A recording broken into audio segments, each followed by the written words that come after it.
Muy buenos días a todos. Les habla Felipe Laborde, gerente comercial de Vice Inversiones. Quiero darle la más cordial bienvenida a nuestro webinar Vice, claves para entender la reforma tributaria y así tomar decisiones informadas. Este tema, sin duda, es de suma relevancia, considerando que tanto los inversionistas locales como internacionales necesitan reglas claras e incentivos tributarios para continuar invirtiendo en Chile. Hoy nos acompaña Carolina Fuenzalida, quien nos entregará un análisis de la reforma tributaria y sus implicancias. Carolina ha sido profesora universitaria en Derecho Tributario, panelista y expositora en diversos seminarios legales en materias tributarias.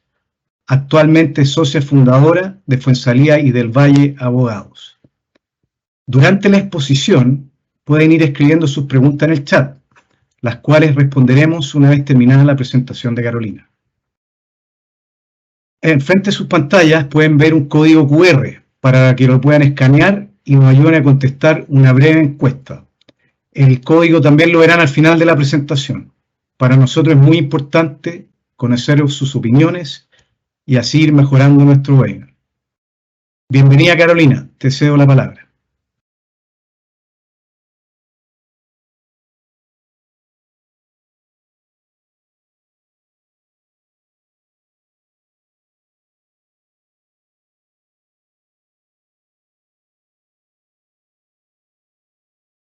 Carolina, estás con el micrófono apagado. Edward, el micrófono. Sí, no se escucha la Carolina. No tienes conectado el micrófono. Se salió la presentación. Edward. Sí, la Carolina en un momento.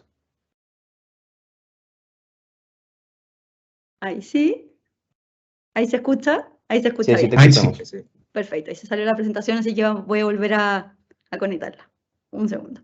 Pero antes de entrar a eso, quería saludarlos a todos, agradecer a Vice por la invitación, por darme la oportunidad de compartir con ustedes esta mañana y poder explicar un poquitito sobre los alcances de esta reforma y sobre todo, como dice Felipe, el poder darles a conocer los alcances de esta actual reforma tributaria para poder tomar decisiones informadas, qué es lo relevante, qué es lo que hoy día todos los contribuyentes queremos hacer para ver los incentivos, para entender bien lo que necesitamos comprender de esta reforma a fin de poder efectivamente tomar las mejores decisiones. ¿Ahí se ve bien la presentación? Sí, perfecto. No, todavía no se ve Carolina. Todavía no la vemos. Ya, un momento.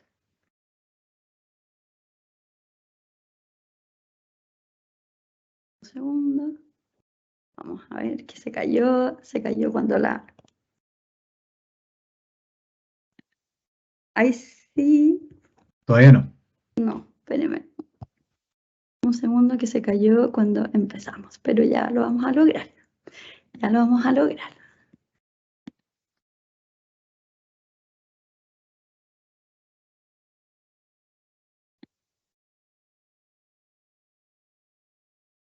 Espérenme un segundo. Porque no... Salió. Salió completamente. Veamos si es esa. Veamos si es esa. Ya.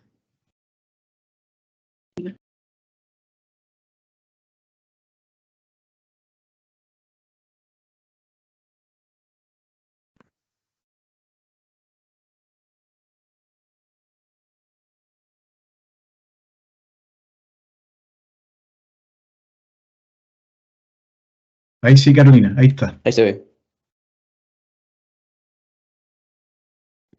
Buenísimo, ahora sí. Ahora sí que la tecnología sí nos acompaña. Empezamos.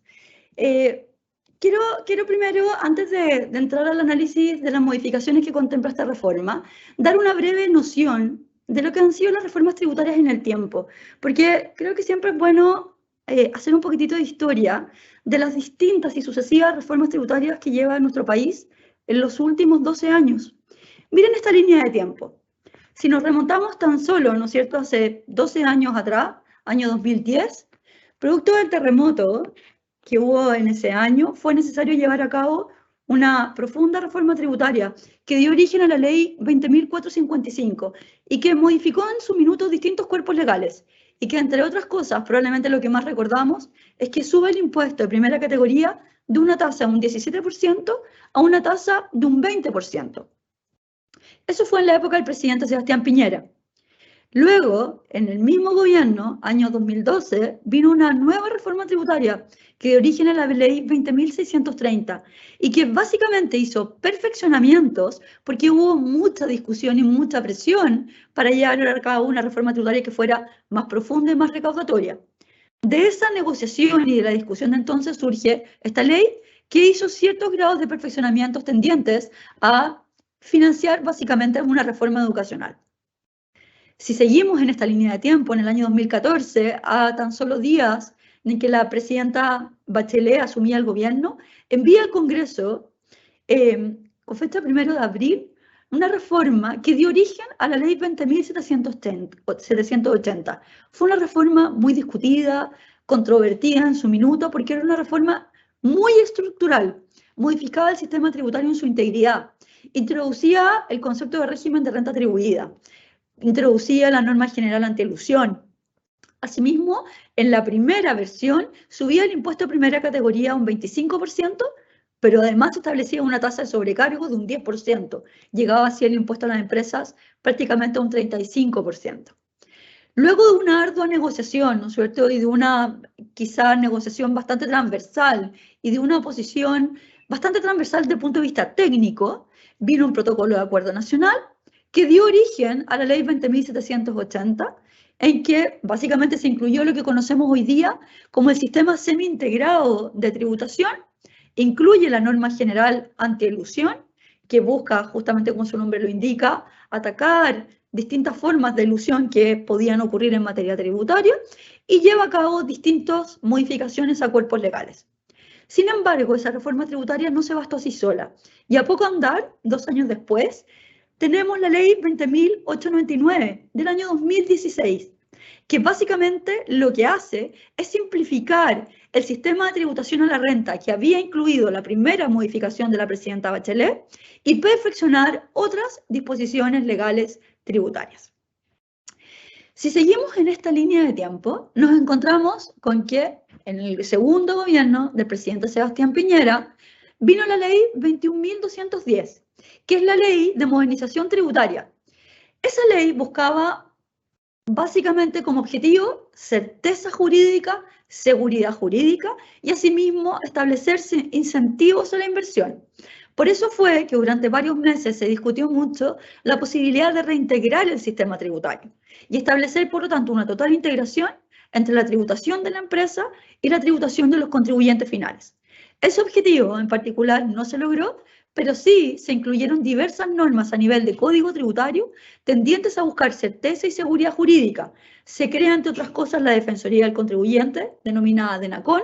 Se establece un catálogo de derechos de los contribuyentes, todo con miras a, de alguna manera, contrapesar y establecer un equilibrio entre la relación del contribuyente con el Servicio de Impuesto Interno y con el intérprete en general.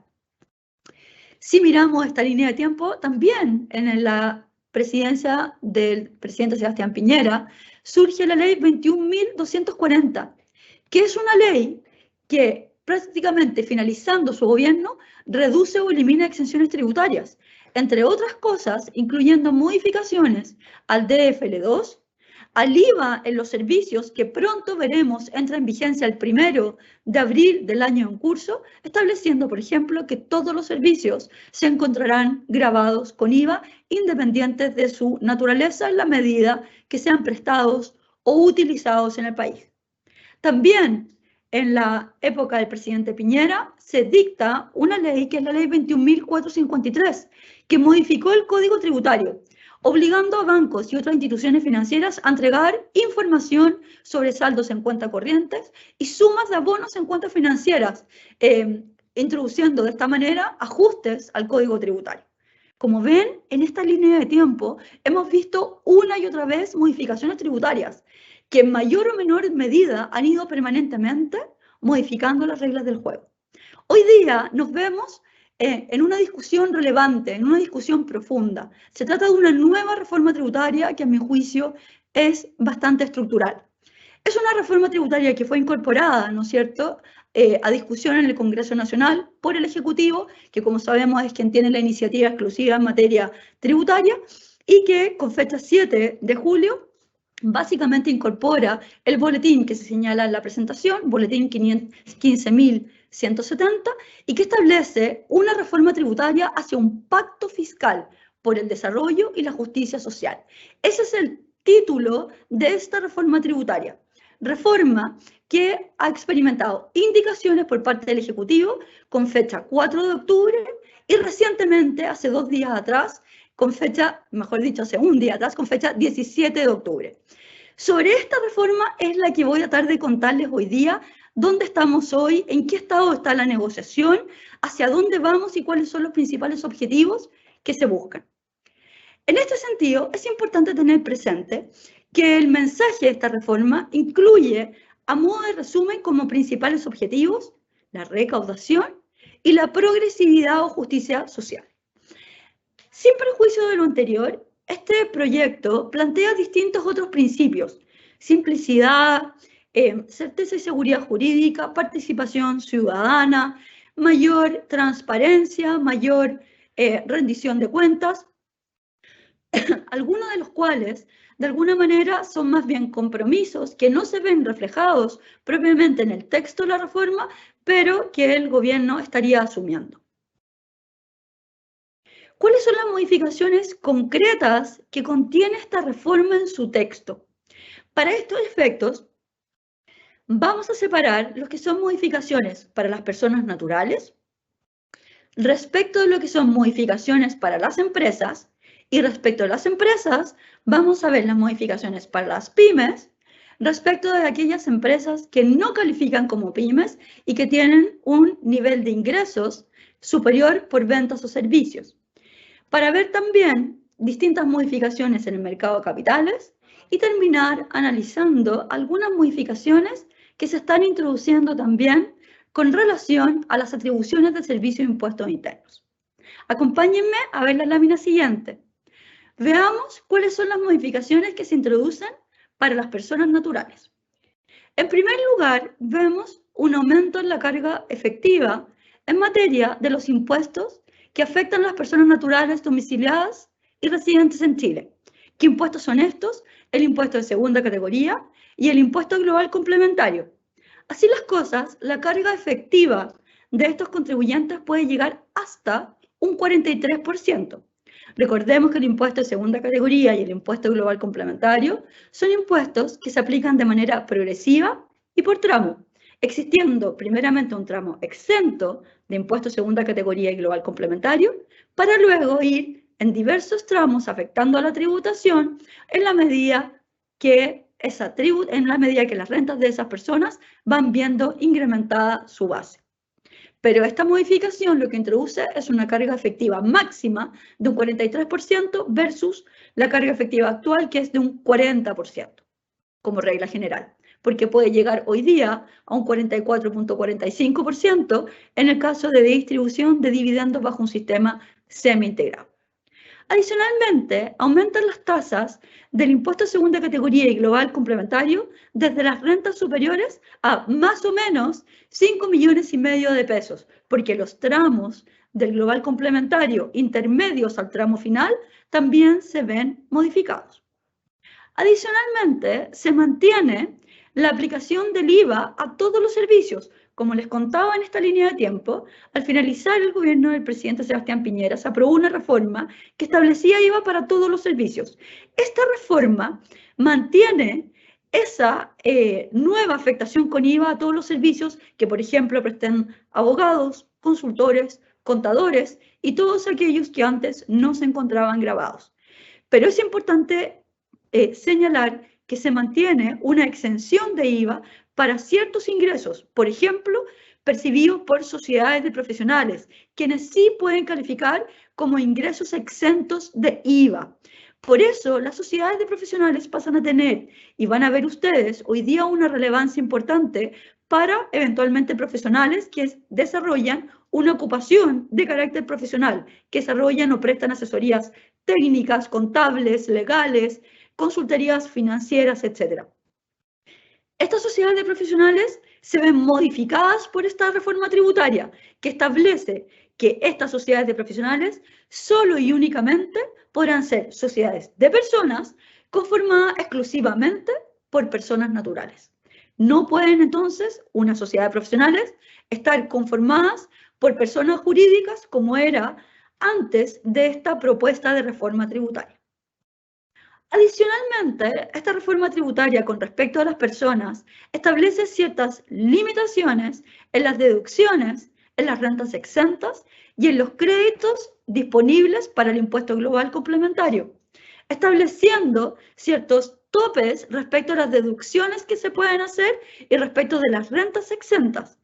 En este sentido, el gasto tope que pueden tener las personas naturales afectadas al global complementario es de 23 unidades tributarias anuales.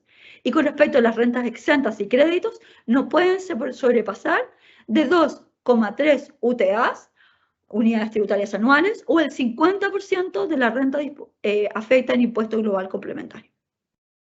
Adicionalmente, se establece una nueva deducción para la base del impuesto global complementario, y es que los contribuyentes van a poder rebajar el 10% de los ingresos anuales por concepto de arriendos de bienes raíces no agrícolas con destino habitacional.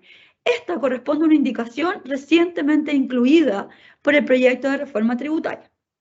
Adicionalmente, se establece una limitación en la rebaja del impuesto global complementario por créditos hipotecarios y se aclara que solo un crédito hipotecario podrá ser susceptible de ser rebajado por los intereses que son materia de ese crédito hipotecario. Se establece también una nueva deducción de base imponible del impuesto global complementario por los cánones de arrendamiento que pague un arrendatario y tendrá un tope de 8 unidades tributarias anuales. Adicionalmente, se establece una nueva deducción de la base imponible del impuesto global complementario, que corresponde a los gastos por cuidados de personas menores de 2 años o personas con una dependencia severa o profunda. También tiene un tope. Este tope es de 10 unidades tributarias anuales.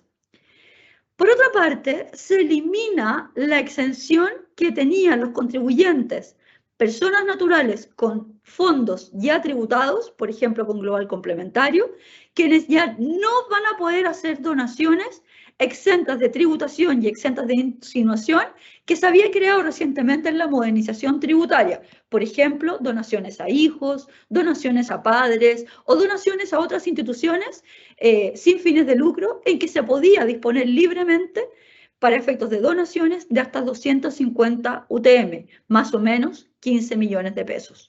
Esa exención se elimina. Se eliminan beneficios del DFL2, salvo, tal como lo reconocen las recientes indicaciones, con respecto a los arriendos para mayores. Íntegramente se elimina la exención por concepto de arriendos, salvo quienes, personas naturales mayores de 65 años, que sean titulares de DFL2 hasta por 2 inmuebles, y en la medida que el canon no supere de 15,5 UTA y que sus rentas no superen de 20 UTA.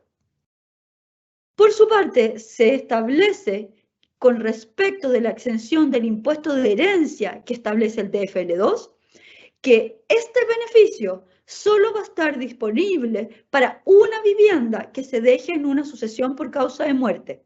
Y a su vez, un heredero solo va a poder adquirir por sucesión, por causa de muerte, hasta 2 viviendas de FL2. Por ejemplo, una de su padre, una de su madre. No puede recibir más de 2 DFL2 durante su vida. Se establece y se crea un nuevo impuesto al patrimonio que ha causado bastante discusión. Este impuesto al patrimonio se establece respecto de contribuyentes que tengan un patrimonio sobre 6.000 UTAs. Es un impuesto de tasa progresiva, con tramos que van de un 0 pasando por un 1% a un 1,8%. Esto significa que entre 0 y 6.000 UTA el tramo será exento. De ahí en adelante va aumentando progresivamente hasta llegar a un 1,8%.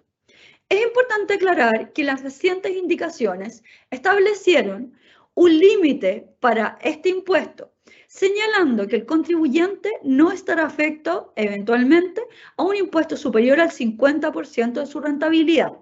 Sin embargo, se aclara que se presume con una presunción que admite prueba en contrario que el contribuyente tendrá un techo de un 50% de la rentabilidad con una presunción de un 6% de rentabilidad que admite prueba en contrario, pero que en ningún caso puede ser inferior al 2,5% de su patrimonio. Eso es básicamente un resumen de las modificaciones para las personas naturales.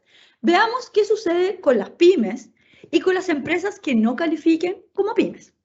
A modo de recordatorio, veamos qué se entiende por pyme para efectos tributarios, porque la definición de pyme para efectos tributarios no es la misma definición que se contempla en general para las entidades que son calificadas como pyme bajo otras normativas legales. Para la calificación de pyme en Chile para efectos tributarios, de acuerdo a lo que establece la ley de la renta vigente, contempla básicamente como exigencias que estas entidades, que pueden tener cualquier naturaleza jurídica, pueden ser sociedades de personas, sociedades por acciones, empresarios individuales, tengan una facturación y por tanto ingresos que no superen en promedio en los 3 últimos ejercicios de 75.000 UFs. El legislador establece un promedio de 3 periodos, porque da la posibilidad de que en un periodo una pyme pueda sobrepasar este límite promedio. Sin embargo, el promedio tiene que obedecer a 75.000 UF. En este sentido, las pymes que tienen una facturación promedio en los 3 últimos ejercicios de 75.000 UF quedan con las siguientes características que ya venían de reformas anteriores, pero siempre vale la pena recordarla, porque esta reforma en particular no introduce especiales modificaciones, salvo acotar algunos beneficios que las pymes tenían. ¿Cuáles son el régimen tributario de una pyme bajo este proyecto de reforma tributaria y que es muy similar al que tenemos hoy día? Las pymes quedan con un régimen totalmente integrado. ¿Qué significa esto? Que la empresa va a tributar con un impuesto de primera categoría que va a servir íntegramente de crédito en contra de los impuestos finales, esto es, en contra del impuesto global complementario o en contra del impuesto adicional, que va a poder utilizar en un 100% de crédito el impuesto pagado por la empresa. ¿Qué impuesto de primera categoría afecta a la pyme? Hoy día, hasta el 2022, la tasa será de un 10%, porque recordarán que por beneficio COVID atendido a la emergencia que experimentaron las pymes, la tasa se encontraba transitoriamente rebajada a un 10%. Lo cierto es que este 10% permanecerá hasta el 2022. A partir del 2023 y sucesivamente, irá incrementándose la tasa aplicable a las pymes a un 15% en el 2023, 20% en el 2024 y 25% en el año 2025, que se mantendrá en régimen. Por lo tanto, en régimen, la tasa aplicable a las pymes será de un 25% de impuesto de primera categoría, íntegramente acreditable en contra del global complementario o el adicional. Es importante tener presente que las pymes, cuando tienen ciertas características, y es básicamente que tengan en general regímenes de tributación con contribuyentes dueños que sean personas naturales, pueden acceder a un régimen de transparencia tributaria y contabilidad simplificada, que básicamente se traduce en que las pymes pueden no tributar con el impuesto de primera categoría e ir directamente a tributar con el impuesto final. Por ejemplo, global complementario, lo que será conveniente normalmente en aquellos casos que los contribuyentes tengan tasas inferiores a su impuesto de primera categoría. Hoy día en que la tasa es de 10%, el régimen transparente les conviene a quienes están en los tramos más pequeñitos o exentos. La tributación de la pyme es sobre base percibida. Ellos tributan con depreciación instantánea. Esto es, todo se lleva a gasto de manera inmediata. Se tributa en base a flujos de caja.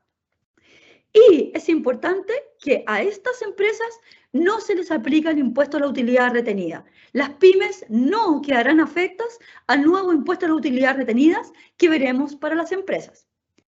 A las pymes se les establece un beneficio que está dado porque el interés moratorio que se aplica en caso de cumplimiento tardío de sus obligaciones se rebajará un 1% por cada mes o fracción de mes de incumplimiento tardío en el cumplimiento tributario, a diferencia de lo que sucede para el resto de los contribuyentes, en que el interés moratorio por incumplimiento es de 1,5%.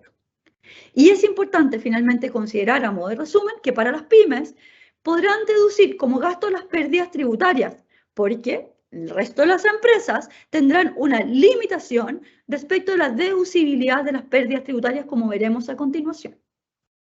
¿Qué pasa entonces con las empresas que no califican como pyme?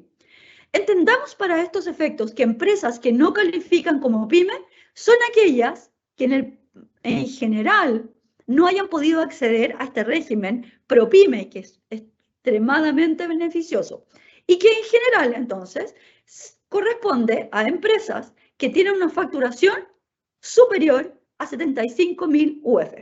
Esto significa que cualquier empresa que en los últimos 3 años tenga una facturación que supere 75.000 UF, como es 75.001 UF, veremos que se le aplica el siguiente régimen. Es bien curioso lo que sucede, porque una pyme, en el fondo, tiene un régimen ProPyme hasta 75.000 UF, pero una empresa que factura 1 UF más en este promedio de 3 años, tiene un régimen totalmente distinto por el solo hecho de facturar 1 UF más en los últimos 3 años. ¿Cuál es este régimen que se le aplica a las empresas no pymes? Es un régimen bajo la propuesta de reforma tributaria que será desintegrado. Eso significa que el impuesto que paga la empresa, que es el impuesto de primera categoría, que será de un 25% según veremos, no será acreditable en contra del impuesto final, global complementario o adicional. Esto significa que la empresa deberá pagar su impuesto de primera categoría de tasa de 25% y deberá retener, cuando distribuya dividendos o utilidades, una tasa nueva de impuesto denominada impuesto a las rentas del capital, que es una tasa de un 22% que debe, insisto, retenerla la empresa respecto de sus contribuyentes, que son socios afectos al global complementario. Respecto de los contribuyentes que están afectos a impuesto adicional y que se encuentran domiciliados en países con convenio de doble tributación, como puede ser el caso de contribuyentes situados en Alemania, en Portugal, en España, Canadá, México, tenemos hoy día múltiples convenios. Si se trata de un accionista de una sociedad que se encuentra domiciliada en un país con convenio, la empresa deberá retenerle un 35%.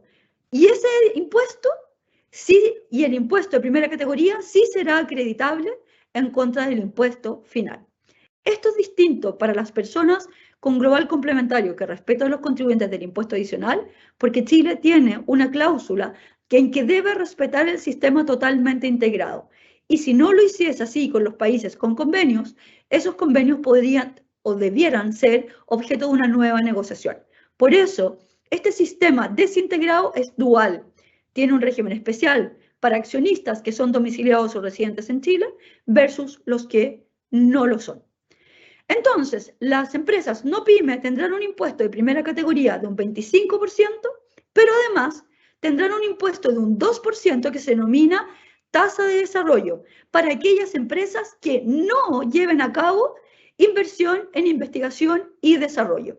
Por lo tanto, las empresas que no hagan I+D, investigación y desarrollo, tendrán una tasa de un 25% de impuesto de primera categoría, más una tasa de desarrollo del 2% si es que no hacen I+D.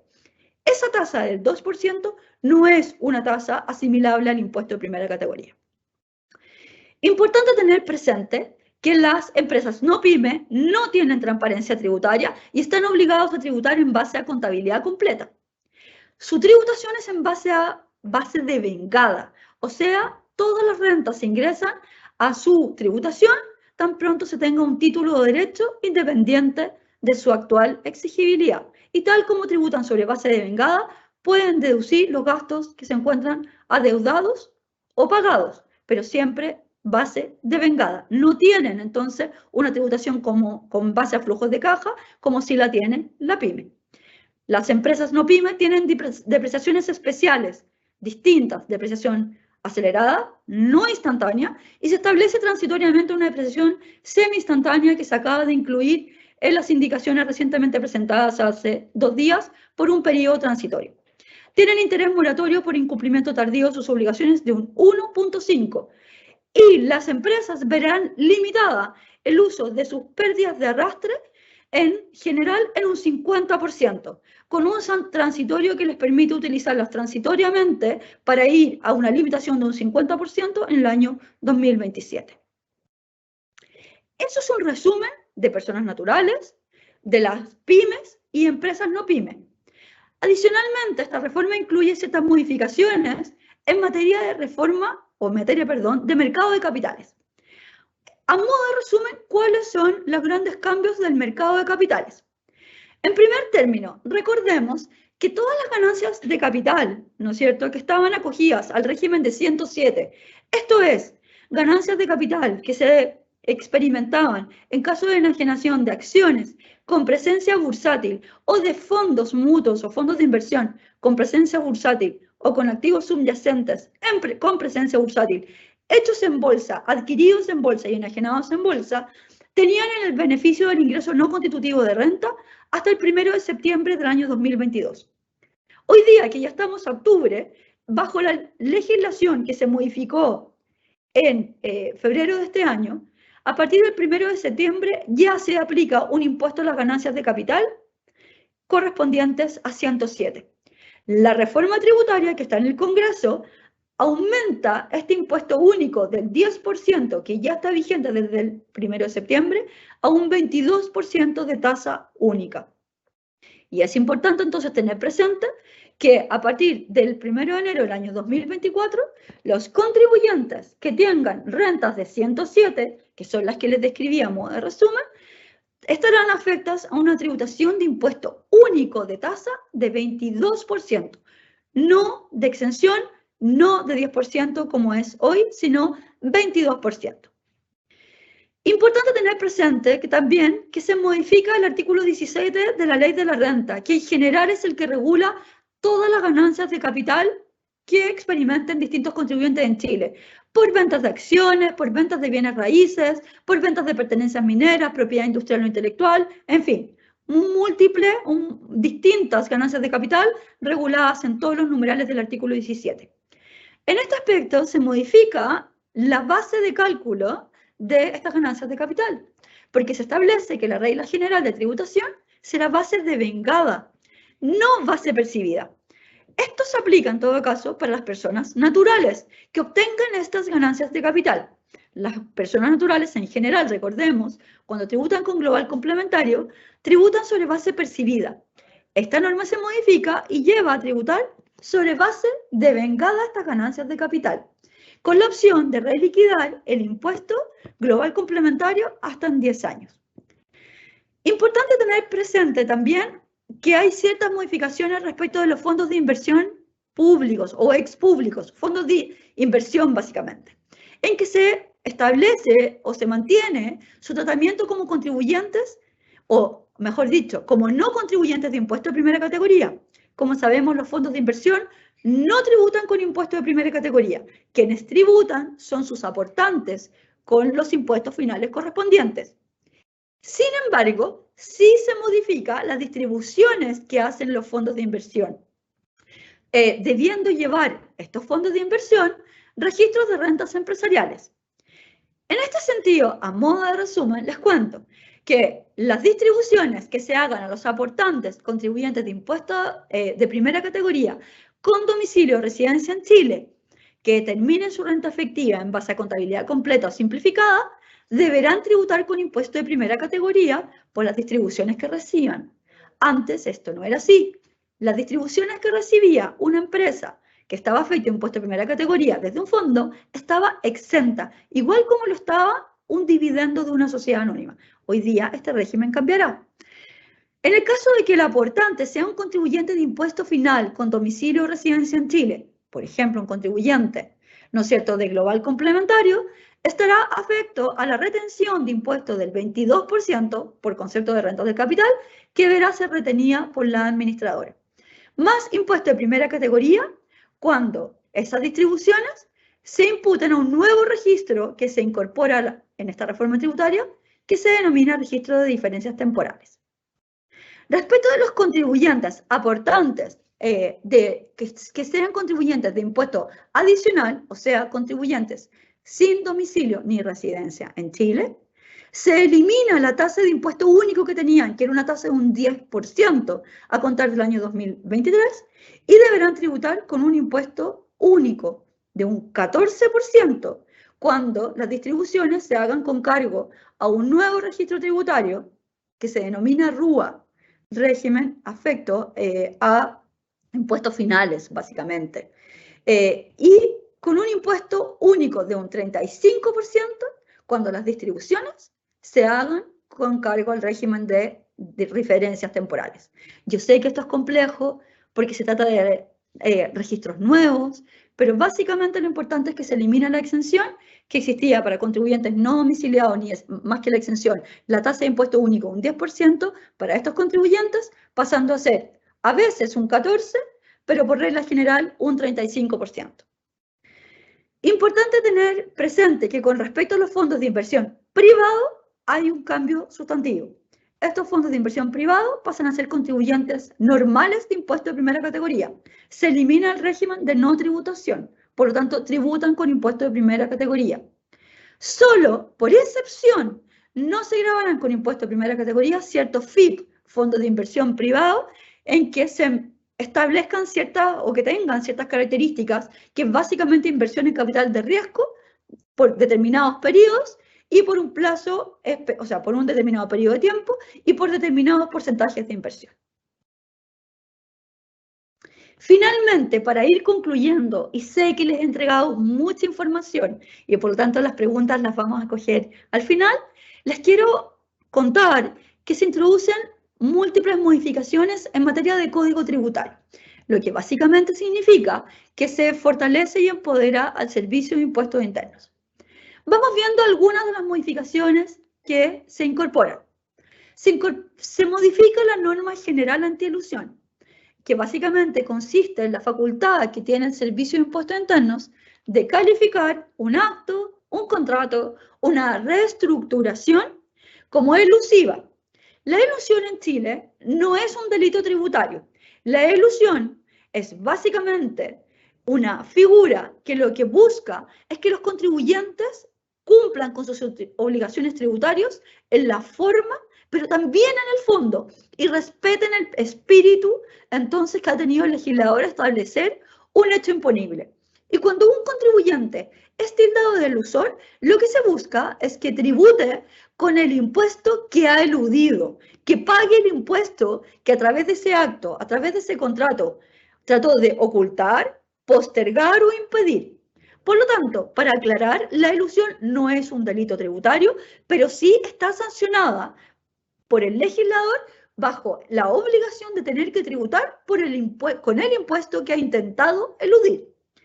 Es importante en este sentido que hoy día sepamos que la elusión era un resorte en que empezaba a través de un proceso de fiscalización del Servicio de Impuestos Internos, quien, en caso de estimar haber antecedentes de elusión por parte de un contribuyente, enviaba todos los antecedentes pertinentes, luego de citar al contribuyente, a un tribunal tributario y aduanero.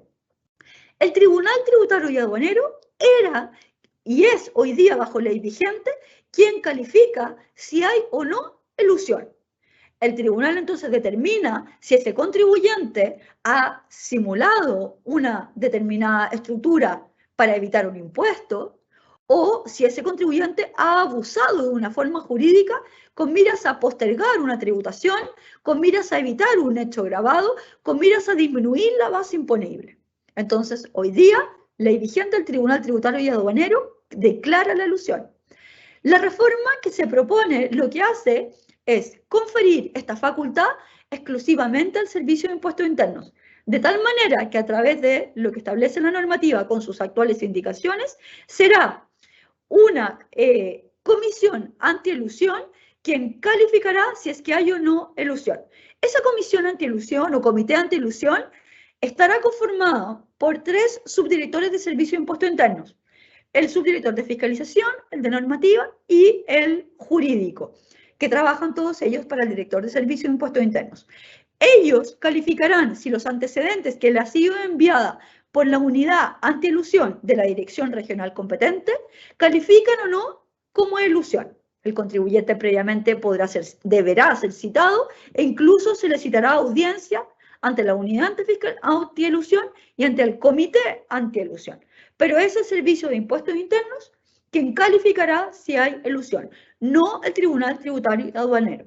Ahora, si el contribuyente no está conforme con la liquidación que le emitan en este comité antielusión, por supuesto que podrá reclamar ante el Tribunal Tributario y Aduanero a través de un recurso judicial, que es un recurso de reclamación, que requerirá entonces contar con la asesoría legal adecuada para evitar esta calificación en una segunda instancia, entonces, ante un Tribunal Tributario y Aduanero. Pero la calificación, en base al proyecto que se propone, la hará el Servicio de Impuestos Internos.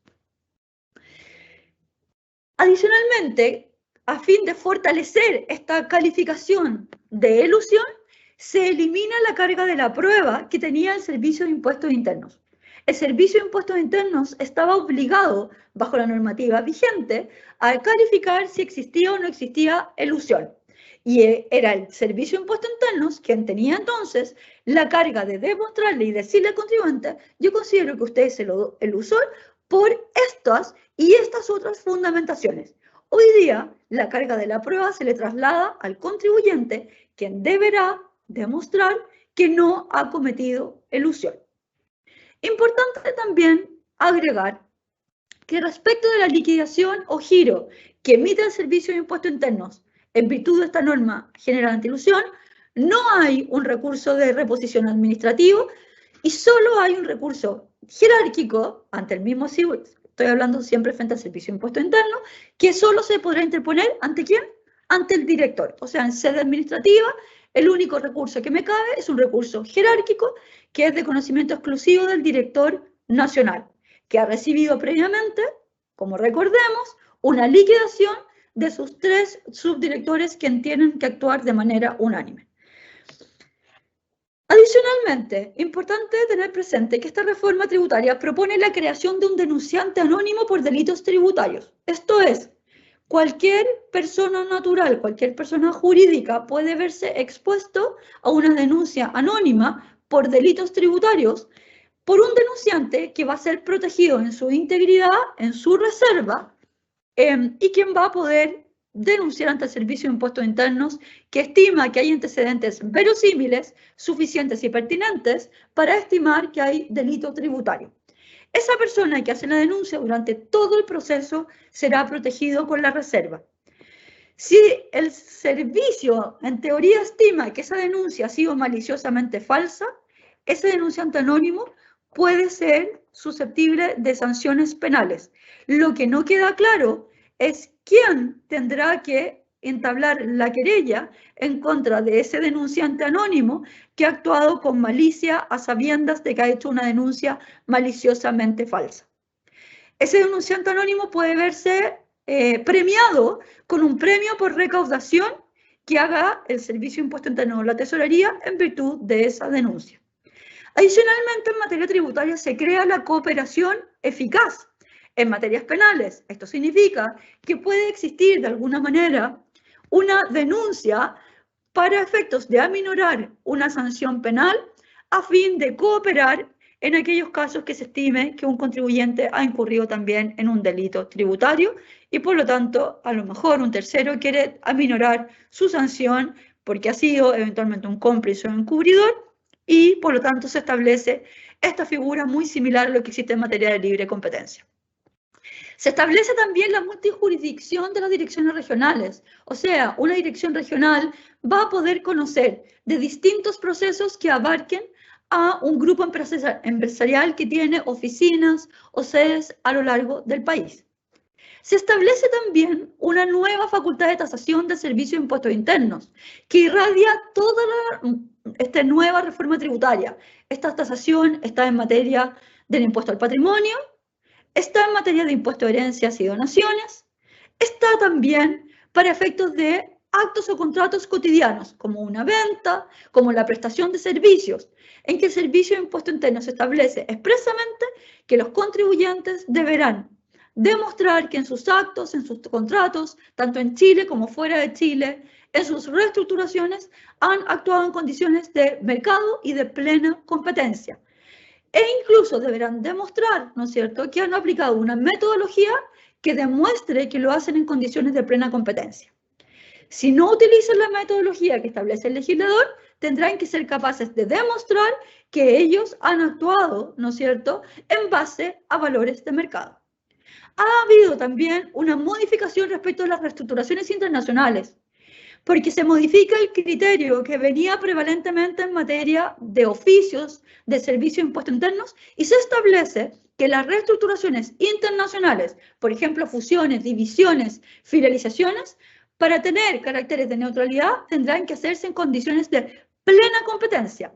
La indicación recientemente incorporada no ha dejado claro qué se entiende por condiciones de plena competencia.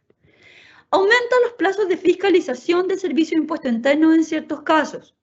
Y es importante tener presente que se incorpora una norma de recalificación del IVA en reestructuraciones, por ejemplo, de ventas de acciones, en que el Servicio de Impuestos Internos podrá aplicar IVA pese a que se vendan acciones o derechos sociales que nunca han estado afectos a IVA, si el servicio estima que eso se hace para efectos de eludir el posible IVA que podría haberse aplicado sobre los activos subyacentes. Adicionalmente, se establecen otras facultades del Servicio de Impuesto Interno, como recalificar una relación existente en un grupo empresarial, recalificar relaciones entre distintas personas que forman parte, ¿no es cierto?, de una empresa o que establecen, no sé, o tienen relaciones comunes y que pueden ser recalificados como relacionados, por ejemplo, en materias de pyme, por ejemplo, en materia de estructuras en el extranjero, etc. En fin, son múltiples cambios los que contempla esta reforma tributaria. He tratado de hacer un breve resumen de los mismos y espero que les haya sido útil. Quedo disponible para recibir las preguntas que Felipe quizá ya ha ido recogiendo del público. Muchas gracias. Muchas gracias, Carolina, por tu presentación. Efectivamente, hay mucha información, hay harta información. Gracias también a nuestros invitados por sus preguntas. Tenemos varias, Carolina, las voy a tratar de agrupar, son varios temas. Voy a ir como general para que vayas como comentando, ¿no? La más importante, porque vimos como harto aumento. ¿Ves algunas medidas pro inversión que contemple esta reforma? Porque nos quedamos como... ¿Hay algo que apunte a la inversión? A ver, yo creo que el proyecto en su origen fue bien transparente. Dijo derechamente que lo que buscaba, ¿no es cierto?, cuando ingresa al Congreso es mayor progresividad, mayor recaudación, atendido que el programa del presidente Boric necesitaba una recaudación relevante. Al principio recordemos que se hablaba 8 puntos del PIB, antes cuando estaba en campaña. Luego, la modelación que se hizo del programa del presidente Boric bajó a 4.6% del PIB. Entonces, en ese sentido, una reforma recaudatoria de estas características contemplaba pocas medidas pro inversión, prácticamente ninguna. La verdad es que fue así. Ahora, en el paquete de indicaciones que se presenta hace pocos días, se establecen algunas medidas pro inversión. Por ejemplo, 2 de ellas dicen relación con el retraso de entrada en vigencia de su reforma tributaria. Lo que mencioné respecto del aumento progresivo de la PYME, el gobierno la vio como una medida pro inversión. Esto que aumenta de un 10 a un 15 a un 25, al principio era del 10 al 25 directo el próximo año. Ahora el alza es progresivo. El gobierno lo ve como una medida pro inversión. Yo tengo una diferencia en ese sentido porque creo que solamente un retardo de una medida anti-inversión, pero es un tema de visión, pero esa es mi opinión personal.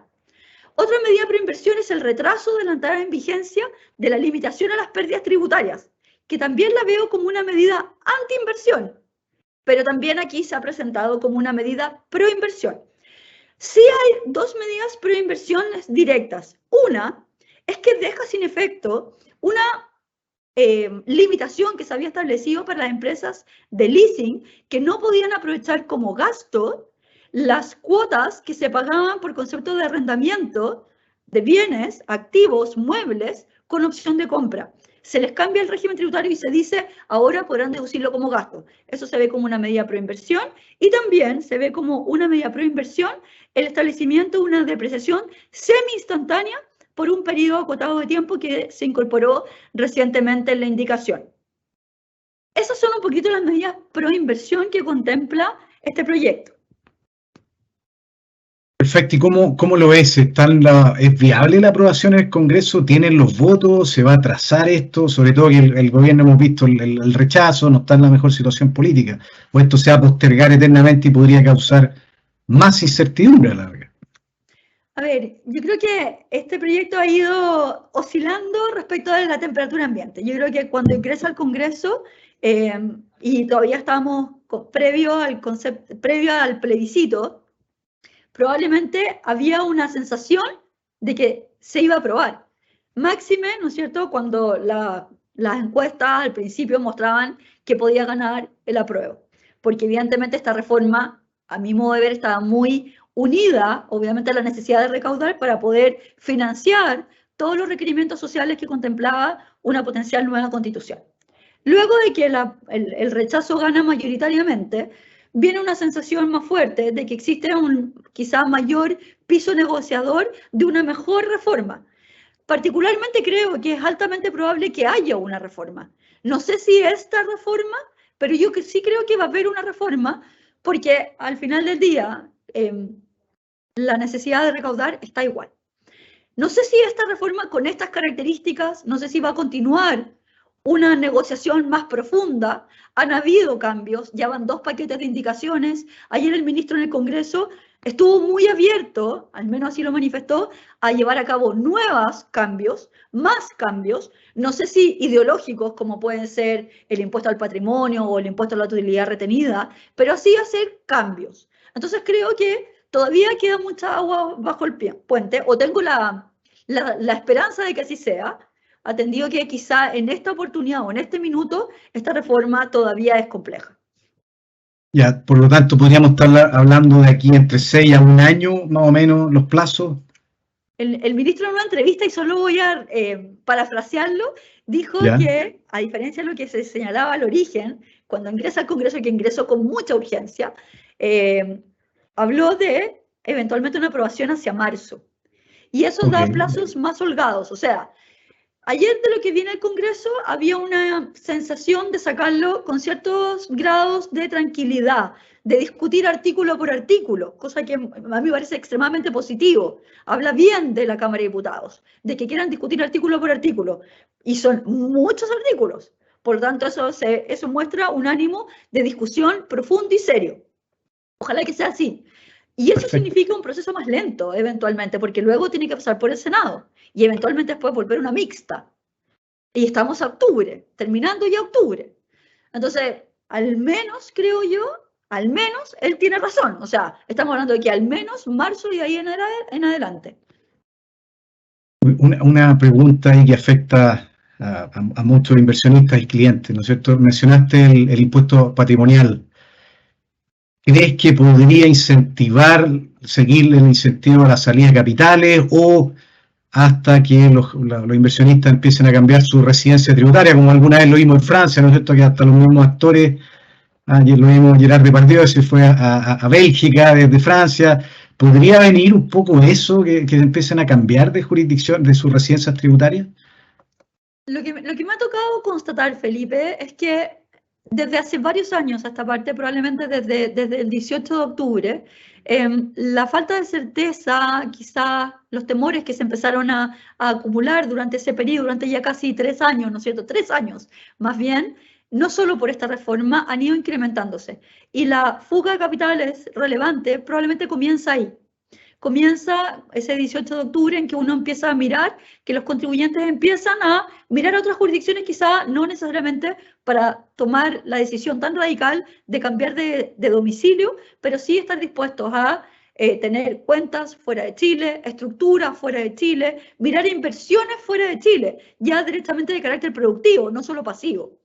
Y también, fíjate que cuando empieza esta discusión, ¿no es cierto?, que se da en materia constitucional, se empezó a ver eventualmente decisiones ya más radicales. Analizar la posibilidad de cambiar domicilio tributario, no solo por razones tributarias, yo creo, que al final del día también dicen mucha relación con la seguridad física. No solo es el componente tributario el que motiva decisiones de esta naturaleza.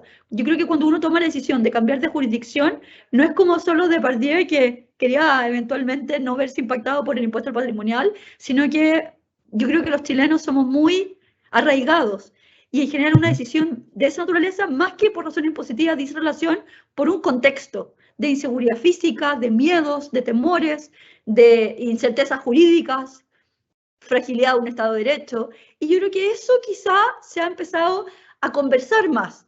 Antes, por supuesto que no. Hoy día se conversa más, se revisa más, se pregunta más. Veían un oficio que se mandó al Congreso recientemente, ¿cuántas personas han abandonado el país desde hace poco, desde hace meses? Y creo que la cifra eran 47 personas en tan solo meses. No mostraban el periodo de los 3 años. Entonces, es posible, por supuesto, que uno empieza a mirar más que salidas de personas físicas. Yo creo que es una decisión sin retorno el diversificar probablemente la matriz de riesgo que tienen los inversionistas. Perfecto. Tenemos preguntas sobre la reforma del mercado de capitales que también mencionaste.